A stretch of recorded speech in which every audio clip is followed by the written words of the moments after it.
ఏం పిక్తారా? ఎరా ఎర్రి పప్ప,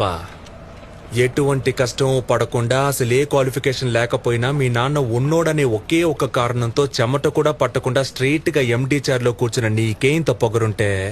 అమ్మ నాన్న తిప్పలపడి స్కూల్ ఫీజు కడితే ఎల్కేజీ నుంచి 10th క్లాస్ వరకు కష్టపడి చదివి పాస్ అయ్యి ఇంటర్లో ఈజీగా ఉన్న గ్రూప్లన్నీ వదిలేసి ఎంపీసీ చదివితేనే ఇంజనీర్ అవ్వగలమని చెప్తే కష్టమైన అదే గ్రూప్ సెలెక్ట్ చేసుకుని ఫిజిక్స్ కి ఒక ట్యూషన్, కెమిస్ట్రీకి ఒక ట్యూషన్, మ్యాథ్స్ కి ఒక ట్యూషన్ అని రోడ్లు పట్టుకు తిరిగి ఆ ఫీజు కట్టాలి ఈ ఫీజు కట్టాలని అమ్మా నాన్నల్ని హింస పెట్టి బోర్డ్ ఎగ్జామ్ లో పాస్ అవడానికి ఫ్లాస్క్ లో టీ పెట్టుకుని రాత్రంతా చదివి అలారం పెట్టుకుని పొద్దున్నే లేచి మళ్లీ చదివి తీరా పాస్ అయ్యాక ఎంసెట్ లో ర్యాంక్ రాకపోతే లాంగ్ టర్మ్ కోచింగ్ తీసుకుని అప్పటికీ సరైన ర్యాంక్ రాక అమ్మ నగలు తాకట్టు పెట్టి మేనేజ్మెంట్ కోటాలో సీట్ సంపాదించి తెలుగు మీడియం నుంచి వచ్చిన నాకు ఇంగ్లీష్ అర్థం కాక ఫస్ట్ ఇయర్ నుంచి 4th ఇయర్ దాకా ఉన్న అరియర్స్ అన్ని 4th ఇయర్ లో ఒకేసారి క్లియర్ చేసి ఈ సొసైటీలోకి వస్తే ఈ జనమంతా నన్ను ఉద్యోగులేని ఎదవా అని నీచంగా మాట్లాడుతున్న లెక్క చేయక ఉద్యోగం కోసం ఆ ఆఫీసు ఈ ఆఫీస్ అని పిచ్చ కుక్కల 4 ఏళ్లుగా తిరుగుతున్న నన్ను ఎందుకు పనికిరావు తిండి